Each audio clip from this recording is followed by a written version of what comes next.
are living in time of calamity. நாம் இப்பொழுது விக்கினங்களின் காலத்திலே நாட்களிலே வாழ்ந்து கொண்டிருக்கிறோம். We find that many people are today sick. இன்றைக்கு பலர் வியாதிப்பட்டிருக்கிறார்கள். And many have lost their loved ones. இன்னும் பலர் தங்களுக்கு பிரியமான நபர்களை இழந்திருக்கிறார்கள். Economic situation is not so good. பொருளாதார நிலைமையானது அவ்வளவு நன்றாக இல்லை. Unemployment is increasing, everything is increasing. வேலையில்லா நிலைமை அதிகமாகிக் கொண்டிருக்கிறது மற்றும் பல வகையான பிரச்சனைகளும் அதிகமாகிக் கொண்டுதான் இருக்கிறது. During the time of calamities you will find suffering is prevalent everywhere. இந்த விக்கினங்களின் நாட்களிலே நாம் பார்க்கிறதான ஒரு காரியம் என்னவென்றால் போராட்டங்களும் பிரச்சனைகளும் காணப்படுகிறது. What do you do at such a time? இப்படிப்பட்ட காலத்திலே நீங்கள் என்ன செய்ய வேண்டும்? What does wisdom say? ஞானம் நமக்கு என்ன சொல்லுகிறது? It says find the best place to live during times of calamity. இப்படிப்பட்டதான விக்கினங்களின் காலத்திலே நாம் நல்ல ஒரு சிறப்பான இடத்தை நாம் கண்டுபிடித்து அந்த இடத்திலே நாம் பத்திரமா இருக்க வேண்டும். So let's listen to the word of God and find out what God's wisdom says. Go to Psalms 57 and verse 1. Be merciful unto me, O God, be merciful unto me, for my soul trusteth in thee. In the shadow of thy wings will I make my refuge until these calamities be overpassed. சங்கீதம் 57:1 நாம் பார்க்கிறோம், எனக்கு இறங்கும் தேவனே எனக்கு இறங்கும், உம்மை என் ஆத்துமா அண்டிக் கொள்கிறது, விக்கினங்கள் கடந்து போகும் மட்டும் உமது சட்டைகளின் நிழலிலே வந்து அடைவேன். Now here David is talking about time of calamities. இந்த இடத்திலே தாவீது விக்கினங்கள் நாட்களை குறித்து தாவீது பேசுகிறார். All of us know calamities means dangers. விக்கினங்கள் என்றாலே ஆபத்துகள், period of suffering. ஒரு காலகட்டம், அதாவது வேதனையின் நாட்கள். And here he is making a prayer. இந்த இடத்திலே அவர் ஒரு ஜெபம் எடுக்கிறார். Because he found out the best place to live during time of calamity. இப்படிப்பட்ட காலகட்டத்திலே தங்குவதற்கு நல்ல ஒரு இடத்தை அவர் கண்டுபிடித்தார். So he is praying to the God who can do this for him. இதை அவருக்காக செய்யக்கூடியதான தேவனிடத்திலே ஜெபிக்கிறார். Which God does he pray to?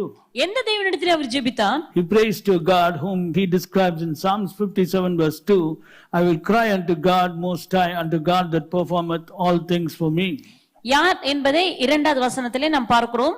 அவர் விவரிக்கிறார், எனக்காக யாவையும் செய்து முடிக்க போகிற தேவனாகிய உன்னதமான தேவனை நோக்கி கூப்பிடுவேன். In other words, David knew his God. தேவனை, அதாவது தாவீது தன் தேவனை அறிந்திருந்தார். And he is praying to the God whom he knew very well. தான் அறிந்திருந்ததான நன்றாக அறிந்திருந்த அந்த தேவனை நோக்கி அவர் கூப்பிட்டார். He says he is the most high God. அவர் உன்னதமான தேவன். Most high God, the ruler of the universe. In Daniel you will find that word, most high God, the ruler of the universe. உன்னதமான தேவன் பூமியெங்கும் ராஜ்யங்கள், பூமியின் ராஜ்யத்திலே அரசாட்சி செய்கிறார் என்று தானியேலின் புத்தகத்திலும் நாம் பார்க்கிறோம். Now after describing his God as the most high God, he describes his relationship with this most high God, and he says, the God who performeth all things for me. இவைகள் தன் தேவன் யார் என்று சொன்ன பிறகு 2வது வசனத்திலே நாம் பார்க்கிறோம், எனக்காக யாவையும் செய்து முடிக்க போகிற தேவனாகிய கர்த்தர். முதல்ல தேவன் யார் என்று சொல்லிவிட்டு தனக்கும் அந்த தேவனுக்கும் என்ன உறவு என்பதை 2வது காரியத்தில் வெளிப்படுத்த என்ன அருமையான பிரேயர் பார்த்தீங்களா? First of all he says most high God, and Daniel says the ruler of the universe, and secondly David is talking about the relationship. He says this God who performeth all things for me. இந்த தேவன் யார் என்பதை முதலாவது உன்னதமான தேவன் என்று அவர் சொல்லிவிட்டு அடுத்ததாக சொல்கிறார், அவருக்கும் தனக்கும் இருக்கிறதான தொடர்பு என்ன, உறவு என்ன என்பதை அவர் சொல்கிறார், எனக்காக யாவையும் செய்து முடிக்க போகிற தேவன். Do you serve that God? நீங்கள் அந்த தேவனை ஆராதிக்கிறீர்களா? Do you serve number 1 the most high God, number 2 the God who performeth all things for you? முதலாவது உன்னதமான தேவனை நீங்கள் ஆராதிக்கிறீர்கள், இரண்டாவதாக உங்களுக்காக யாவற்றையும் செய்து முடிக்கிற அந்த தேவனை நீங்கள் ஆராதிக்கிறீர்களா? Can we say with boldness that he is a God who performeth all things? It doesn't say some things. He says all things he will perform for me. சில காரியங்களை அல்ல, எனக்காக யாவற்றையும் செய்து முடிக்க போகிறதான தேவனாகிய கர்த்தர் என்று உங்களால தைரியமா சொல்ல முடியுமா? He says so. அவர் அவ்வாறாக சொல்லுகிறார். And he says, God, till the time of calamity is over, I will not come out from this place. I want to be in this amazing hiding place. And he calls the hiding place as the shadow of the wings. அவர் சொல்லுகிற காரியம் என்னவென்றால் விக்கினங்கள் கடந்து போகும் மட்டுமாக நான் இந்த இடத்தை விட்டு ஆண்டவரே நான் வரப்போவதில்லை, அதனுடைய இடம் என்ன என்பதையும் அவர் சொல்கிறார். உமது செட்டைகளின் நிழல், அதை விட்டு நான் வரப்போவதில்லை. In other words, he says, I have chosen this as a place for my refuge. இதை என்னுடைய தங்குமிடமாக, தங்கும் மறைவிடமாக நான் தெரிந்து கொண்டிருக்கிறேன். See, Psalm 57 verse 1, a place for my refuge. தங்கும் மறைவிடம். Now, refuge is a place, a situation providing safety or shelter. மறைவிடம் என்று சொல்லும்போது ஒரு பாதுகாப்பையும் நமக்கு காப்பிடமாக இருக்கக்கூடியதான ஒரு இடம். When you are dwelling in a place of refuge, you are preserved from all evil. நீங்க அடைக்கலமான ஒரு இடத்துல இருக்கும்போது நீங்க எல்லா பிரச்சனைகளுக்கும் தீங்கு நின்றும் விலக்கி பாதுகாக்கப்படுவீர்கள். That's what David is saying, my place of refuge. என்னுடைய தங்கும் இடம் என்று அவர் சொல்லுகிறார். This is wisdom. இதுதான் ஞானம். Wisdom finds the right place, the best place, and says, I won't leave this place till the time of calamities be crossed over. ஞானம் என்ன சொல்லுகிறது என்றால் அந்த விக்கினங்கள் கடந்து போகிற வரைக்கும் நான் அந்த இடத்தை விட்டு நான் வெளியே வர மாட்டேன். இதுதான் ஞானம் சொல்லுகிறதான காரியம். But what does foolishness say? It says, whatever my mind says, I will be there. ஆனா மதியினம் என்ன சொல்லுகிறது தெரியுமா? என் மனசு என்ன சொல்லுதோ அதன்படி நான் செய்வேன். அதான் முட்டாள்தனம். Because the foolish mind doesn't know about real safety. மதியினமான ஒரு மனிதன் உண்மையான பாதுகாப்பை அறியாமல் இருக்கிறார். And that's why something happens and then we wake up. At least after something happens, you better wake up. Okay? But why did this happen? Because you didn't apply wisdom. ஏன் இப்படிப்பட்ட காரியங்கள்? ஏன்னா அவங்க ஏதோ ஒரு காரியம் நடந்த பிறகு அதுக்கு பிறகுதான் எழும்புறாங்க. எழும்பி ஏன் இப்படி நடந்ததுன்னு நினைக்கிறாங்க. இப்பொழுதாவது அப்பொழுதாவது புரிந்து கொள்ள வேண்டும் ஏன் இப்படிப்பட்ட காரியங்கள் நடந்தது என்று. But the psalmist is a wise man, a man after God's own heart. So he selects the best place where he'll be safe and preserved. And he says it's the shadow of his wings. தாவீது ஞானமுள்ளதான மனிதன். ஆகவே தனக்கு எது ஏற்ற இடம் என்பதை அவர் தெரிந்து கொண்டார். அவர் சொல்லுகிறார், உம்முடைய செட்டைகளின் நிழலிலே நான் வந்து அடைவேன். So he is praying to this God. இந்த தேவனை நோக்கி ஜெபிக்கிறார். He says, O God, be merciful unto me, for my soul trusteth in thee. In Psalms 57 verse 1. சங்கீதம் 57:1 பார்க்கிறோம், ஆண்டவரே எனக்கு நீர் இரங்கும், என் ஆத்துமா உம்மை அண்டிக் கொள்ளுகிறது. In the shadow of thy wings will I make my refuge until these calamities be overpassed. விக்கினங்கள் கடந்து போக மட்டும் உமது செட்டைகளின் நிழலிலே வந்து அடைவேன். Now, my dear people of God, God has given us the option, decision making ability to be in whatever place you want. நீங்க எந்த இடத்துல இருக்க வேண்டும் என்று விரும்புகிறீங்களோ அந்த இடத்துல நீங்க இருக்கலாம். அப்படிப்பட்டதான ஒரு வாய்ப்பை தேவன் உங்களுக்கு தந்திருக்கிறார். Though you are a son of God, God does not use his power and force you to be in a particular place. நீங்கள் தேவனுடைய புத்திரனாக இருந்தாலும் தேவன் தன்னுடைய வல்லமையை பயன்படுத்தி உங்களை இந்த இடத்துல தான் இருக்கணும்னு கட்டாயப்படுத்த மாட்டார். You have to take your own decision. நீங்கள் தான் அந்த இடத்தை தேர்ந்து எடுக்க வேண்டும். For that you need wisdom. அதுக்கு உங்களுக்கு ஞானம் அவசியம். That's why you should understand the psalmist David, because he is a very powerful prophet and a man after God's own heart, a man full of wisdom. இவர் தீர்க்கதரிசியாக, தாவீது தீர்க்கதரிசியாக இருந்தது மாத்திரமல்ல, மிக வல்லமையாக கர்த்தருடைய காரியங்களை அறிந்திருந்ததான மனுஷனாக இருந்தார். ஆகவேதான் அவரை போல நாமும் ஞானமுள்ளவர்களாக இருக்க வேண்டும். Now, why is the shadow of his wings the best place to live during times of calamity? ஏன் விக்கினங்களின் காலங்களிலே இந்த கர்த்தருடைய செட்டைகளின் நிழல் என்பது மிக அருமையான ஒரு இடமாக இருக்கிறது? Let's find out. அதை நாம் கண்டுபிடிப்போம். Okay? அதை ஆராயலாம். Are you happy today? இன்றைக்கு சந்தோஷமா இருக்கிறீங்களா? The safest place to live during times of calamity. விக்கினங்களின் காலத்திலே நாம் தங்கி இருக்கக்கூடியதான அருமையான பத்திரமான மறைவிடம். Okay, why? Number 1, Psalm 17 verse 8 and Psalm 79:8. Keep me as the apple of thy eye, hide me under the shadow of thy wings from the wicked that oppress me, from my deadly enemies who compass me about. சங்கீதம் 17:8-9 வசனங்கள். கண்மணியை போல என்னை காத்தருளும், என்னை ஒடுக்குகிற துன்மார்க்கருக்கும் என்னை சூழ்ந்து கொள்கிற என் பிராண பயங்கருக்கும் மறைவாக உம்முடைய செட்டைகளின் நிழலிலே என்னை காப்பாற்றும். See, look at this. Truth number 1, the psalmist prays, Lord, keep me as the apple of thine eye, hide me under the shadow of thy wings, from the wicked that oppress me, from my deadly enemies who compass me about. எப்படி ஜெபிக்கிறார் பாருங்க. கண்மணியை போல என்னை காத்தருளும் ஆண்டவரே, என்னை ஒடுக்குகிற துன்மார்க்கருக்கும் என்னை சூழ்ந்து கொள்கிற பிராண பகைஞருக்கும் மறைவாக உம்முடைய செட்டைகளின் நிழலிலே என்னை காப்பாற்றும். Now you can pray like this, keep me as the apple of thy eye, hide me under the shadow of thy wings from this virus and plagues that oppress me, from these problems and dangers which compass me about. நீங்க இப்படியாக ஜெபிக்கலாம். ஆண்டவரே என்னை கண்மணியை போல என்னை காத்தருளும். ஒடுக்குகிறதான இந்த வைரஸ், பயங்கரமான விபத்துகள், ஆபத்தான காரியங்கள், இவைகளுக்கு என்னை நீர் விலக்கி உம்முடைய செட்டுகளின் நிழலிலே என்னை காப்பாற்றும். See, David is telling, these things are compassing me about, I want protection. இவைகள் தாவீது சொல்ல, இவைகள் என்னை சூழ்ந்து கொண்டிருக்கிறது, ஆகவே எனக்கு உம்முடைய பாதுகாப்பு தேவை. Calamities are compassing me means round about me, and I want to be safe. I'm your child, and therefore I want you to keep me in this particular place. விக்கினங்கள் என்னை சூழ்ந்து கொண்டிருக்கிறது என்றால் அது எல்லா பாகங்களிலும், அது சுற்றிலும் நெருங்கி நிற்கிறது, சூழ்ந்து கொண்டிருக்கிறது. ஆகவே இதற்கு மத்தியிலே நான் பத்திரமா இருக்க விரும்புகிறேன். ஆகவே ஆண்டவரே என்னை உம்முடைய செட்டுகளின் நிழலிலே என்னை காப்பாற்றும். Now, number one, you find you will be hidden under the shadow of his wings when you are under the shadow of his wing. முதலாவது, நீங்கள் இந்த செட்டுகளின் கீழ் இருக்கும் பொழுது நீங்கள் மறைக்கப்படுவீர்கள். You will be hidden. நீங்கள் மறைக்கப்படுவீர்கள். That's the greatest joy of being under the shadow of his wing. இதுதான் கர்த்தருடைய செட்டுகளின் கீழ் இருக்கிறதினால் நமக்கு இருக்கும் மிகப்பெரிய சந்தோஷம். You know, in Psalms 31 and verse 20, the psalmist David says, thou shalt hide them in the secret of thy presence from the pride of man, thou shalt keep them secretly in a pavilion from the strife of tongues. சங்கீதம் 31:20 வசனத்திலே பார்க்கிறோம், மனுஷருடைய அகங்காரத்துக்கு அவர்களை உமது சமூகத்தின் மறைவிலே நீர் மறைத்து, நாவுகளின் சண்டைக்கு அவர்களை விலக்கி உமது கூடாரத்திலே ஒழித்து வைத்து காப்பாற்றுகிறீர். Now we have to understand there are so many dangers. Number one is pride of man. பல வகையான விபத்துகள், பல வகையான அபாயங்கள் இந்த உலகத்தில் உள்ளது. அதுல ஒன்று மனுஷருடைய அகங்காரம் அல்லது பெருமை. Number two, strife of tongues. இரண்டாவதாக நாவுகளின் சண்டை. Number three, virus. மூன்றாவதாக வைரஸ். Number four, dangers. நான்காவதாக விபத்துகள், அபாயங்கள். You can keep on adding, but the point is that when you are under the shadow of his wings, you will be hidden from all these calamities. நீங்கள் மறைவிடத்திலே பத்திரமாக இருக்கும் பொழுது இப்படிப்பட்டதான எல்லா விக்கினங்களுக்கும் நீங்கள் தப்புவிக்கப்படுவீர்கள், மறைக்கப்படுவீர்கள். That's the greatest thing.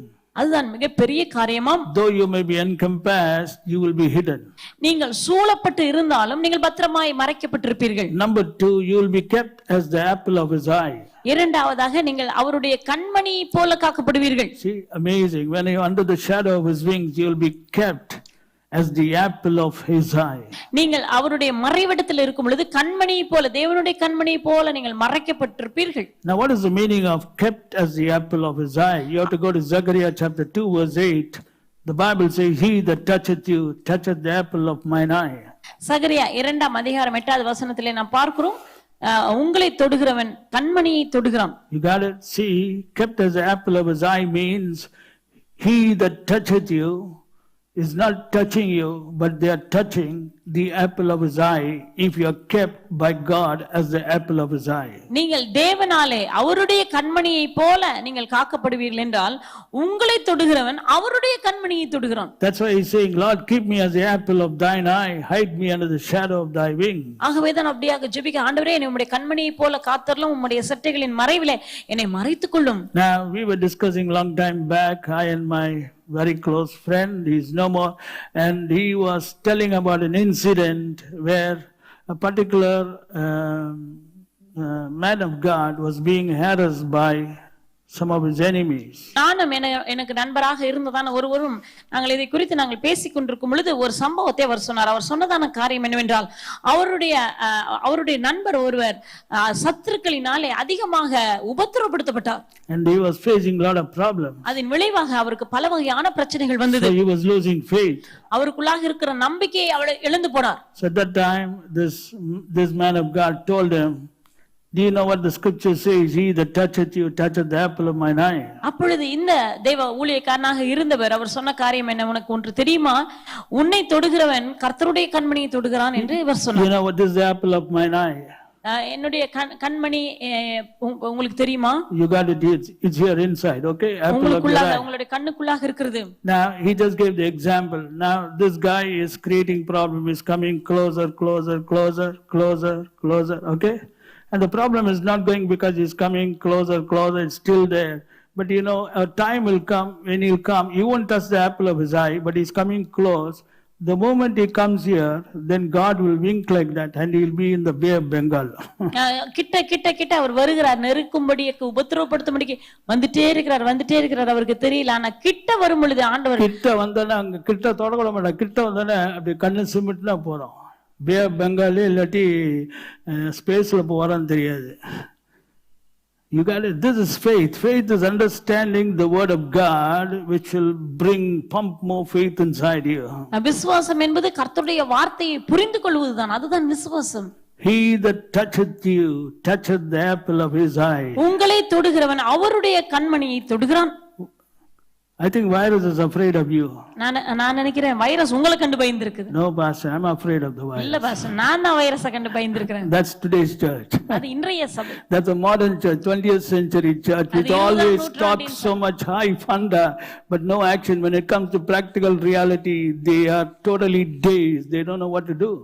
பேச்சு பாத்தீங்கன்னா பயங்கரமா பேசுவாங்க. ஆனா உண்மை நடைமுறை சூழ்நிலை வந்தோட அவ்வளவுதான் ஆளுங்க என்ன ஆச்சுன்னு தெரியாது. அதுக்கு பிறகு பாத்தீங்கன்னா That's not good, brother. அது சரியல்ல. He that toucheth you, that includes virus. Am I right or not? உங்களை தொடுகிறவன், அதாவது வைரஸும் அதுல இருக்கிறது. They're touching the apple of his eye. உங்களை தொடுறவன் அவருடைய கண்மணியை தொடுகிறான். But you have to understand, if you don't understand, none of the words will manifest. நீங்க தான் புரிஞ்சுக்கணும். நீங்க புரிந்து கொள்ளாவிட்டால் எந்த தேவனுடைய வார்த்தையும் உங்க வாழ்க்கையில் நிறைவேறாது. Because for the word of God to manifest, it needs your faith. கர்த்தருடைய வார்த்தை உங்களுடைய வாழ்க்கையில் நிறைவேற வேண்டும் என்றால் உங்களுடைய விசுவாசம் தேவை. And faith is right understanding of what God said.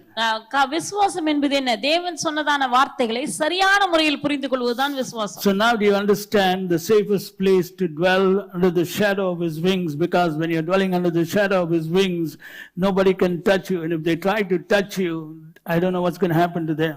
மிக பத்திரமான ஒரு இடம் என்பது கர்த்தருடைய சட்டைகளின் மறைவுதான். ஏன்னா அதுல யாராவது உங்களை ஏதாவது தொட்டாங்கன்னா அவ்வளவுதான், என்ன நடக்கும் அந்த மாதிரி இடத்துல இருந்தீங்கன்னு வச்சீங்க, உங்களை தொடணும்னு நினைச்சாங்கன்னா புரியாதவனை யார் வேணா தொடலாம். புரியாதவனை எல்லாருமே தொடுவாங்க. நம்ம ஆளுங்க புரியாதவனை தொட்டதை பார்த்து அப்படின்னு உங்களுக்கு வர நினைச்சிட்டு இருக்கீங்க. அப்படி கிடையாது. புரியாதவனுக்கு எல்லாமே நடக்கும். There's no difference between a person who has not understood and unbeliever. Both are in the same boat. தேவனுடைய வார்த்தையை புரிந்து கொள்ளாதவர்களும் அவிசுவாசிகளும் ஒரே படகுல தான் இருக்காங்க. அவங்களுக்கு ரெண்டு பேருக்கு வித்தியாசமே கிடையாது. Same boat. The devil is very happy with such believers. அப்படிப்பட்ட விசுவாசிகளை பார்த்து சாத்தானுக்கு அதிக பிரியம், சந்தோஷம். He loves these believers. இப்படிப்பட்ட விசுவாசிகளை தான் சாத்தான் ரொம்ப விரும்புகிறான். He knows anytime you can harass them. எந்த நேரத்திலும் அவங்களை தொந்தரவுப்படுத்தலாம், உபத்திரப்படுத்தலாம் என்பதை சாத்தான் அறிந்திருக்கிறான். Do you want to be part of that group? நீங்களும் அந்த கூட்டத்தில் இருக்க விரும்புறீங்களா? Come on, brother. சொல்லுங்க. It's time that you wake up to righteousness. நாம் நீதி கேட்க விழித்துக் கொள்ள வேண்டும். Okay, secondly, what is the benefit of being in the safest place during time of calamity? Psalms 36 verse 7 and verse 8. How excellent is thy loving kindness, O God! Therefore the children of men put their trust under the shadow of thy wings. They shall be abundantly satisfied with the fatness of thy house, and thou shalt make them drink of the rivers of thy pleasures. சங்கீதம் 36:7 பார்க்கிறோம், தேவனே உம்முடைய கிருபை எவ்வளவு அருமையானது, அதனால் மனுபுத்திரர் உமது சட்டைகளின் நிழலிலே வந்து அடைகிறார்கள். உமது ஆலயத்தில் உள்ள சம்பூர்ணத்தினால் திருப்தியடைவார்கள். உமது பேரின்ப நதியினால் அவர்கள் தாகத்தை தீர்க்கிறீர். Now look at this. When you are under the shadow of his wings, you will experience his excellent loving kindness. நீங்கள் அவருடைய சட்டைகளின் நிழலில் இருக்கும் பொழுது நீங்கள் அவருடைய அருமையான தயவை அனுபவிப்பீர்கள். What does the Tamil Bible say? உம்முடைய கிருபை, excellent loving kindness. அருமையான தயையை நீங்கள் அனுபவிப்பீர்கள். Okay, the Tamil Bible says அருமையான கிருபை. Okay, whatever it is, excellent loving kindness. அவருடைய அருமையான கிருபை அல்லது அருமையான தயை. Now you have to understand, God's loving kindness is excellent. தேவனுடைய தயவானது மிகவும் அருமையானது. You know, excellent, I'll teach you grammar. You know grammar, English grammar. It says good, better, best, excellent. Good, better, best and excellent. அதாவது நல்லது, அதை விட சிறப்பானது, மேலானது, அதை விட மிகவும் சிறப்பான, நேர்த்தியானது. Even in grading you will find excellent means that's the highest. கிரேடிங்லயும் நீங்க பார்த்திருப்பீங்க. எக்ஸலன்ட்னா அதான் எடுக்கக்கூடிய மிக முதல் கட்டத்துல இருக்கிறவங்க. You can't get something better than excellent. அதை விட மேலாக பெறவே முடியாது. So God's loving kindness is not good, it is excellent. தேவனுடைய அருமையான கிருபை என்பது, தேவனுடைய அன்பான அந்த தயவு என்பது அது நேர்த்தியானது அல்லது மிகவும் மிகவும் மிகவும் விலையேற பெற்றது. And therefore those who understand this excellent kindness, they will put the trust under the shadow of his wings. ஆகவே அதை புரிந்து கொண்டவர்கள், அது எவ்வளவு அருமையானது என்பதை புரிந்து கொண்டவர்கள் தங்களுடைய நம்பிக்கையை அவருடைய சட்டைகளின் நிழலிலே அங்கு இருப்பதில் தான் வைத்திருப்பார்கள். Now who will put the trust under the shadow of the wings? Only those who understand the excellent loving kindness. தேவனுடைய அருமையான கிருபையை புரிந்து கொண்டவர்கள் தங்கள் நம்பிக்கையை அந்த சட்டைகளின் நிழலிலே வைத்திருக்கிறார்கள். Others will not do it. மற்றவங்க அங்க வர மாட்டாங்க. Others will put the trust in the mind or in the friend or in what this man says, that man says. மற்றவங்க தங்க மனது, தங்களுடைய நண்பர்கள், இந்த நபர் சொன்ன காரியம், அந்த நபர் சொன்ன காரியம் என்று அதில் மேல் தான் வைக்கிறார்கள். Let me teach you something. ஒரு காரியத்தை உங்களுக்கு சொல்கிறேன். Always move with people who have high level of faith. அதிக அளவு விசுவாசம் உள்ளவங்களோட பழகுங்க. Don't move. I'll never move. Have you seen me? I will never move. I'll say, okay, good. But beyond that, I will never move because they will tell something and that can be the message of the devil. And you will be caught in a problem tomorrow. You don't know. I've seen that, brother. I never move. I'll watch the person. Okay, this brother, what is his faith level? Otherwise, I'll say, hello, that's all. I won't move more than that because it's dangerous. நான் பேசுவேன், ஆனா அதுக்கு மேல அவங்களோட வச்சுக்க மாட்டேன். ஏன்னா அவங்க பேசுகிறதான சில வார்த்தைகள் அது நம்முடைய இருதயத்துக்குள்ள அவங்க நல்லா தான் பேசுவாங்க, ஆனா அன்பிலீஃப்ல பேசிட்டு இருப்பாங்க. Very people don't know this. One of the biggest problem is this. மிக பெரும் பிரச்சனையாகும். அவிசுவாசமான சில வார்த்தைகள் அவங்க பேசிடுவாங்க, அது நம்ம மனதுல கிரியை செய்ய ஆரம்பிச்சிடும். இது பெரும் பிரச்சனை. You should always be with people whose faith level is very high. அதிக அளவு விசுவாசமுள்ள நபர்களோட தான் நீங்க பழகணும். They are the people who can really help you, brother. அவர்கள் தான் உங்களுக்கு உதவுவார்கள். You understanding? Just because they are believers, just because they bring the Bible, just because they come to church, just because they helped you in a particular problem, don't be stupid. ஏதோ உங்களுக்கு உதவுறாங்க, இல்லன்னா பைபிளை கையில வச்சிருக்காங்க, சபைக்கு வர்றாங்க, அது உங்க வாழ்க்கையில வந்து ஒரு பிரச்சனைக்குல ஏதோ கொஞ்சம் உதவி செஞ்சுட்டாங்கன்றதுனால நீங்க அப்படி ஏமாந்துறாதீங்க. You need people of faith. உங்க விசுவாசமுள்ளதான நபர்கள் தான் உங்களுக்கு தேவை. So look at what the psalmist is saying. He's saying, because your loving kindness is excellent, the children of men put the trust under the shadow of thy wings. சங்கீதக்காரன் என்ன சொல்கிறார் பாருங்க, உம்முடைய கிருபை மிகவும் அதிக அருமையானதாக இருக்கிறதுனாலே மனுபுத்திரர் உம்முடைய சட்டைகளின் நிழலிலே வந்து அடைகிறார்கள். Today have you put your trust under the shadow of his wings? இன்றைக்கு அவருடைய சட்டைகளின் நிழலிலே நீங்கள் தங்கி இருக்க நம்பிக்கையோடு வந்துட்டீங்களா?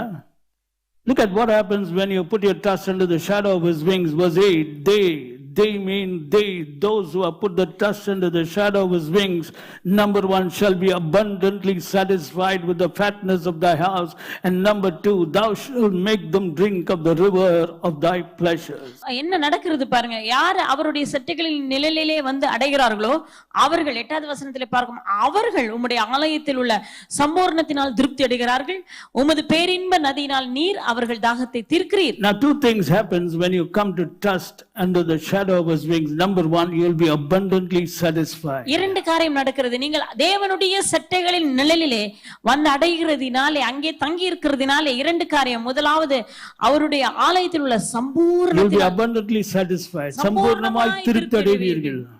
In time of calamity, when everybody is going through suffering, when everybody is going through panic, when everybody is going through so much of problems, that's the time when you need men of faith, brother. When things are going well, no problem. When problems are coming, at that time you better be careful that you're in the right place. விக்கினங்கள் கடந்து போகும் பொழுது, மற்றவங்க எல்லாரும் பிரச்சனைகளோடு போராட்டங்களோடு இருக்கும் பொழுது நீங்களோ திருப்தி அடைவீர்கள். அந்த இப்படிப்பட்ட காலகட்டத்தில் தான் உங்களுக்கு விசுவாசம் உள்ளதான மனிதர்கள் தேவை, உங்களோடு கூட உங்களுக்காக பேச, உங்களுக்காக ஜெபிக்க. Say loudly, hallelujah. Look at this. They shall be abundantly satisfied. வேதம் என்ன சொல்லுகிறது பாருங்க, அவர்கள் சம்பூர்ணமாய் திருப்தி அடைவார்கள். With what? With the fatness of the house of God. உம்முடைய ஆலயத்தில் உள்ளதான சம்பூர்ணத்தினால். Did you notice that? It doesn't say with the house of God, with the fatness of the house of God.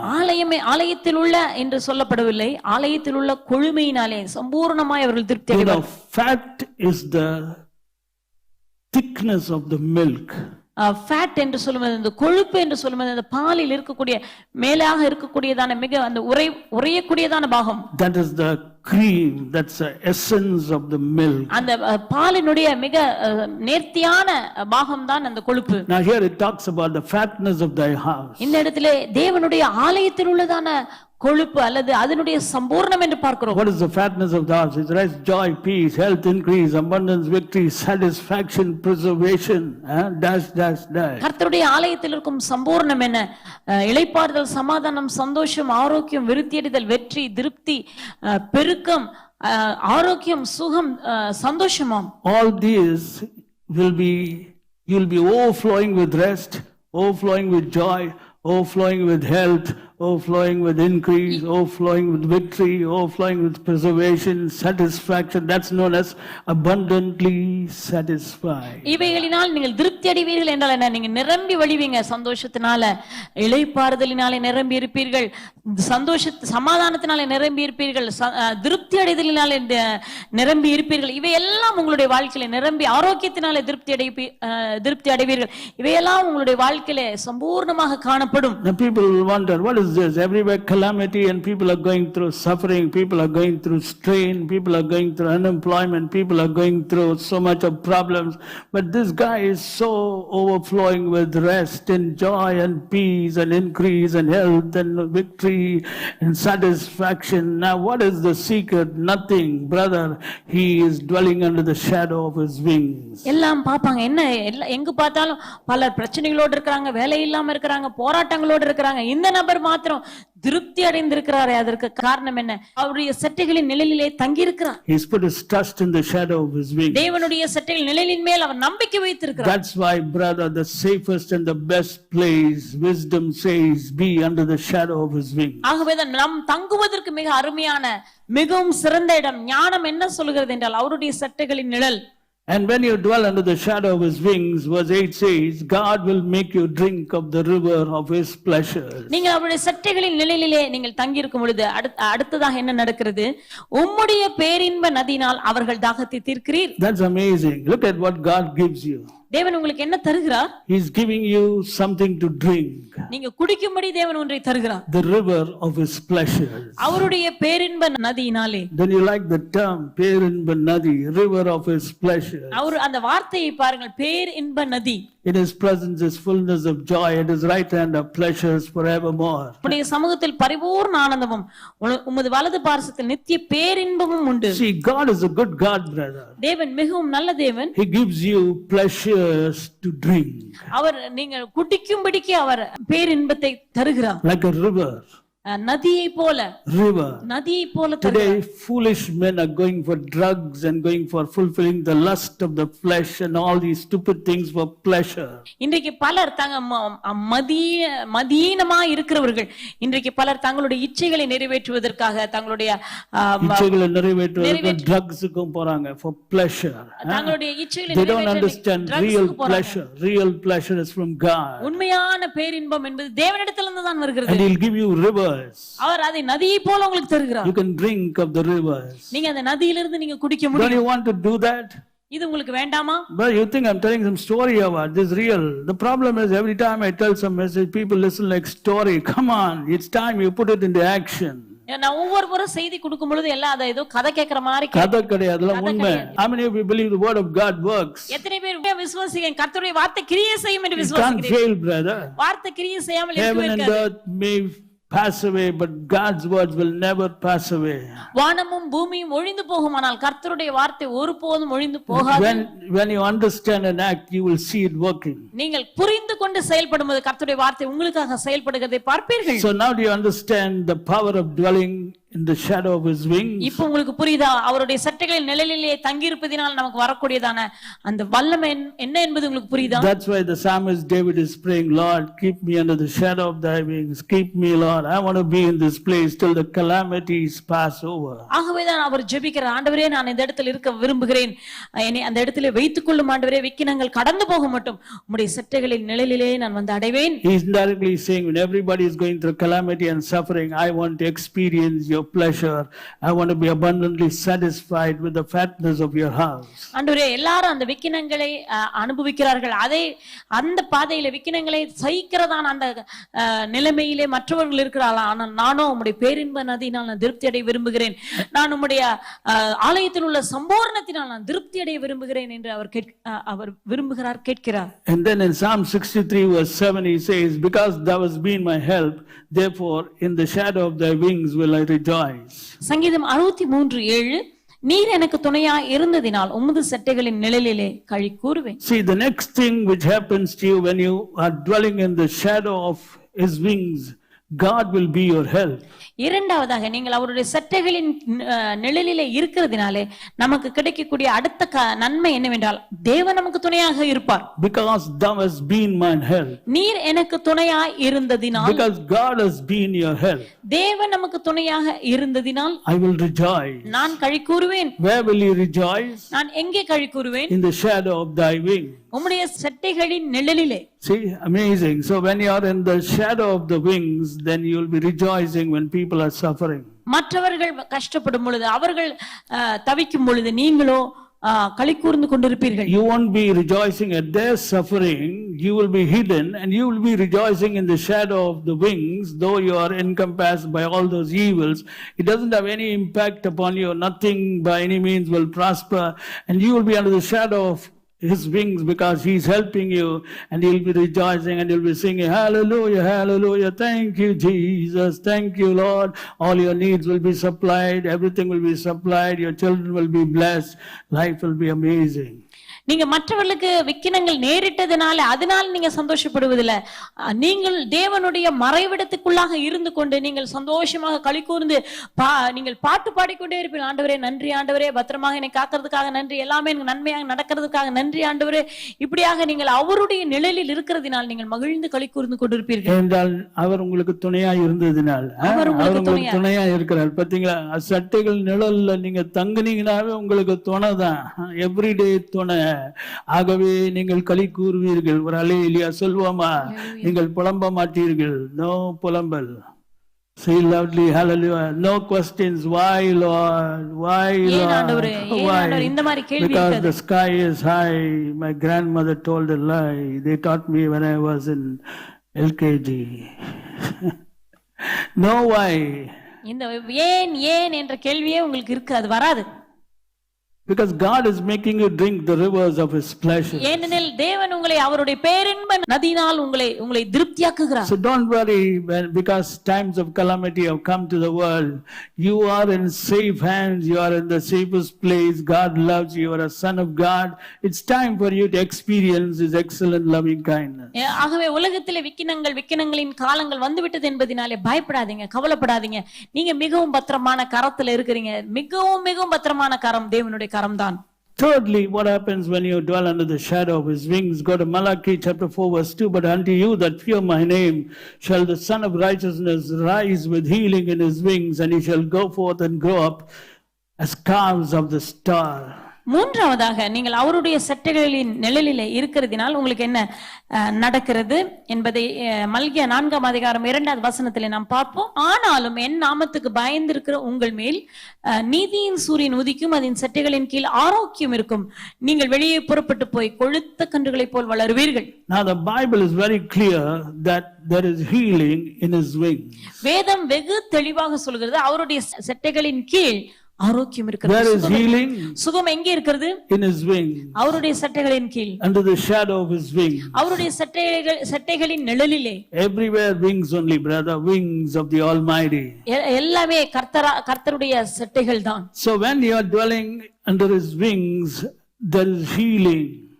நீங்கள் அவருடைய சட்டைகளின் கீழ் தங்கி இருக்கிறதினால் நீங்கள் ஆரோக்கியமா இருக்கிறீர்கள், சுகத்தை பெறுகிறீர்கள். But at the same time you have to understand, you got to fear his name. அதே நேரத்தில் நாம் ஒரு காரியத்தை புரிந்து கொள்ள வேண்டும், அவருடைய நாமத்துக்கு நாம் பயப்பட வேண்டும். If you don't fear his name, don't expect to live under the shadow of his wings or under his wing. நாம் அவருடைய நாமத்துக்கு பயப்படாவிட்டால் அவருடைய சட்டைகளின் கீழ் நாம் இருக்க முடியும் என்று நாம் எண்ண முடியாது. You have to fear.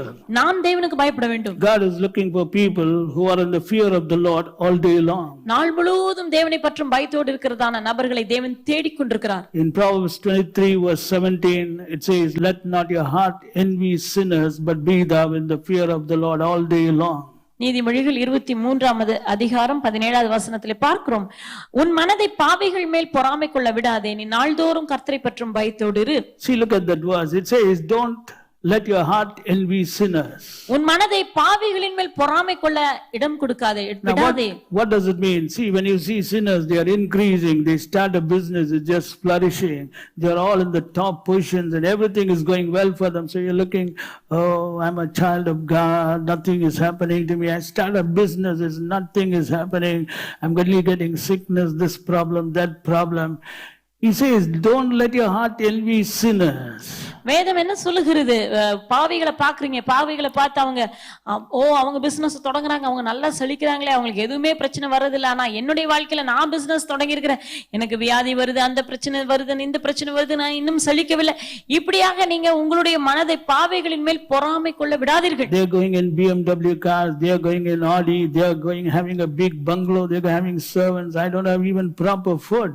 அவங்க நல்ல பெரிய BMW கார்ல போறாங்க, அவங்க நிறைய வீட்டில ஆட்களை வைத்திருக்கிறார்கள், அவங்க பெரிய பங்களால குடி இருக்கிறாங்க. நானும் எனக்கு சரியான ஒரு நிலைமை கூட இல்லாம நல்ல நிலையில கூட நான் வாழ முடியாமல் இருக்கிறேன். He says, don't let your heart envy sinners. உன் மனதை இப்படியாக பாவிகளின் மேல் பொறாமை கொள்ள But விடாதே. do this, be thou in the fear of the Lord 24 hours a day, 365 days a year, all the day long. நீ நாள்தோறும் கர்த்தரை பற்றும் பயத்தோடு, இந்த காரியத்தை தான் ஒவ்வொரு நாளும் நாள்தோறும் நீ கர்த்தரை பற்றும் பயத்தோடு இரு. 1 Peter 1:17 says, spend the time of your sojourning here in fear. 1 பேதுரு 1:17 வசனத்திலே பார்க்கிறோம், இங்கே சஞ்சரிக்கும் அளவும் தேவ பயத்தோடு நீ நடந்து கொள்ளுங்கள். Now it's very important that people who want to drink of the rivers of his pleasures and experience his excellent loving kindness understand the importance of the fear of the Lord. ஆகவே தேவனுடைய பேரின்ப நதியினால் திருப்தி அடைய வேண்டும் என்று விரும்புகிறவர்கள், தேவனுடைய அருமையான கிருபையை அனுபவிக்க வேண்டும் என்று விரும்புகிறவர்கள் தேவனுக்கு பயப்பட வேண்டும் என்பதை புரிந்து கொள்ள வேண்டும். Go to the next verse, Proverbs 23 verse 18. Why should you be in the fear of the Lord all day long? For surely there is an end and your expectation shall not be cut off. நீதிமொழிகள் 23:18 வசனத்தில் பார்க்கும், நிச்சயமாகவே முடிவு உண்டு, உன் நம்பிக்கை வீண் போகாது. I like the Tamil by நிச்சயமாக, நிச்சயமாக, நிச்சயமாக, surely, definitely, certainly, முடிவு உண்டு, உன் நம்பிக்கை வீண் போகாது.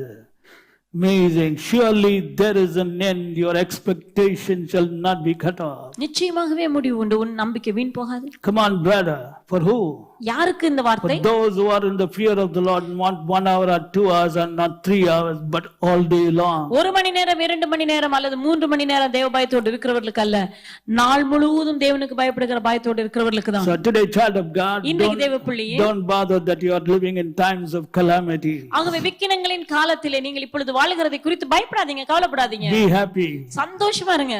God is destined that you should live at such a time as this. இப்படிப்பட்ட காலகட்டத்திலே நீங்கள் வாழ வேண்டும் என்று தேவன் நியமித்திருக்கிறார். God raised up Esther for such a time as this. இப்படிப்பட்ட காலத்துக்காக தேவன் எஸ்தரை எழுப்பினார். So he has raised you up for such a time as this. உங்களையும் தேவன் இப்படிப்பட்ட காலத்துக்காக உங்களை எழுப்பி இருக்கிறார். Today he is teaching you what you have to do. நாம் என்ன செய்ய வேண்டும், இப்படிப்பட்ட நாட்களில் வாழுகிற நாம் என்ன செய்ய வேண்டும் என்று He நமக்கு says, போதிக்கிறார். begin to live in the safest place in the earth under the shadow of his wing. பூமியிலேயே மிகவும் பத்திரமான பாதுகாப்பான இடத்திலே நீ வாழு என்று ஆண்டவர் சொல்கிறார். அது என்னவென்றால் கர்த்தருடைய சட்டைகளின் நிழல். And number one, when you do so, you will be hidden from the pride of man, strife of tongues, dangers and all kinds of evil. முதலாவதாக நீங்கள் அங்கே தங்கி இருக்கிறதுனால முதலாவது நமக்கு நடக்கும் காரியம், மனுஷனுடைய அகங்காரம், பெருமைகளுக்கு மற்றும் நாவின் சண்டைகளுக்கு மற்றும் பல ஆபத்துகளுக்கு நீங்கள் விலக்கி தப்புவிக்கப்படுவீர்கள், காக்கப்படுவீர்கள். Number two, you will be kept as the apple of his eye. Anybody who touches you is touching the apple of his eyes. That's amazing. You can just relax, brother. it means that nobody can touch you. இரண்டாவதாக நீங்கள் கண்மணியை போல தேவன் உங்களை பாதுகாப்பார், உங்களை யாருமே தொட முடியாது. தேவனுடைய கண்மணியை போல அவர் உங்களை பாதுகாத்துக் கொள்வார், யாராலையும் உங்களை தொட முடியாது. Thirdly, you will be abundantly satisfied with the fatness of his house. மூன்றாவதாக அவருடைய ஆலயத்தின் சம்பூரணத்தினால் நீங்கள் திருப்தி அடைவீர்கள். You will be continuously drinking of the rivers of his pleasure. அவருடைய பேரின்ப நதியினால் நீங்கள் தொடர்ந்து அதிலிருந்து குடித்துக் கொண்டே இருப்பீர்கள். And you will be rejoicing all the day long. நீங்கள் நாள் முழுவதும் களி கூர்ந்து கொண்டிருப்பீர்கள். You will be exposed to healing grace 24 hours a day, 365 days a year, because you are dwelling in the shadow of his wings, and under his wings there's healing, healing, healing, healing. You walk in the road, healing, everywhere healing. நீங்க 24 மணி நேரமும் அந்த தேவனுடைய சட்டைகளின் கீழ் இருக்கிறதுனால அந்த healing, அந்த சட்டைகளின் கீழாக இருக்கிறதான சுகம் என்பது, அந்த சுகம் என்கிறதான கதிர்கள் உங்க மேல பட்டுக்கொண்டே இருக்கும், தொடர்ந்து அது உங்க மேல தெரித்து கொண்டே இருக்கும். நீங்க வீட்டில் இருந்தாலும் வெளியில போனாலும் தெருவுல சென்றாலும் அந்த தேவனுடைய சட்டைகளின் கீழ் இருக்கிறதான அந்த கதிர்கள், சுகம் என்கிறதான கதிர்கள் உங்கள் மேல் பட்டுக்கொண்டே இருக்கும். You know, the prophet David is an amazing man. He says, the sun shall not smite thee by day nor the moon by night. You know what he's telling? He's telling very clearly, sun and the moon have an impact on humans. How many of you know that? எத்தனை பேருக்கு தெரியும்? சங்கீதக்காரன் வெகு தெளிவாக சொல்ல, பகலிலே வெயிலாகிலும் இரவிலே நிலவாகிலும் என்னை சேதப்படுத்துவதில்லை என்று சொல்கிறார். அப்படியானால் பகலும் is doing damage. Do you know that? இன்றைக்கு இந்த சூரியனும் சந்திரனும் சில பாதிப்புகளை ஏற்படுத்தி கொண்டிருக்கிறது. Have you seen those who are slightly mentally upset and all, when the moon comes, have you seen that it's got impact, brother? Just because you're normal you don't see it, but there's an impact. That's why so much of climate, why all these climate thing they are fighting, because sun has got an impact, moon has got an impact. சிலரை பார்த்திருப்பீங்க, அந்த சந்திரன் மாறுகிறதான அந்த நாட்களிலே திடீரென்று அவங்களுடைய மனது பாதிக்கப்படும். அதற்கெல்லாம் காரணம் என்னவென்றால், இந்த சந்திரனும் சூரியனும் சில பாதிப்புகளை மனிதர்களுடைய வாழ்க்கையிலே மனதிலே ஏற்படுத்துகிறது. So it is because they are not under the shadow of his wings. அவர்கள் தேவனுடைய சட்டைகளின் கீழ் இல்லை. But if you are under his wings, then instead of the sun and the moon smiting you, healing grace will be smiting you 24 hours a day, so your body will always be healthy. நீங்கள் அவருடைய சட்டைகளின் கீழ் இருக்கிறதுனால சூரியனும் சந்திரனும் உங்களை பாதிக்காது. அதற்கு பதிலாக தேவனுடைய சட்டைகளின் கீழ் இருக்கிறதான அந்த ஆரோக்கியம் என்கிறதான சுகமளிக்கும் கதிர்கள் உங்கள் மேல் எப்பொழுதும் உங்களை தொட்டுக்கொண்டே இருக்கிறதுனால நீங்கள் ஆரோக்கியமாயும் பலசாலிகளாயும் இருப்பீர்கள். Every nerve, every cell of your body, tissue, bones, spinal cord, and you name every part of your body will be full of healing power, exposed to healing radiation.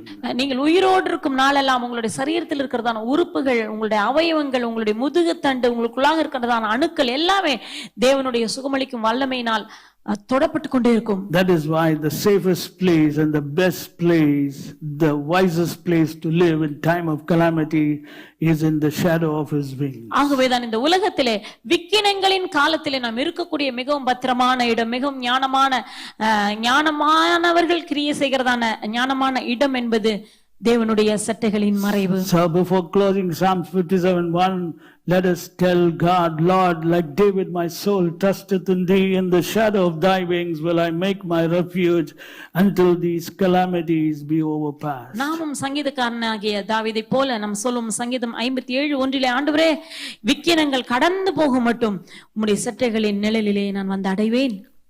And say thank you Jesus. ஆண்டவருக்கு நாம் நன்றி செலுத்துவோமா? Are you happy today? இன்றைக்கு சந்தோஷமா இருக்கிறீங்களா? How do you like the best place? இந்த அருமையான இடம் உங்களுக்கு வேண்டாமா? Run, brother. ஓடி வாருங்கள். Run into that place. உள்ள ஓடி போய் விடுங்கள். God loves you. கர்த்தர் உங்களை நேசிக்கிறார். Maranatha. Maranatha.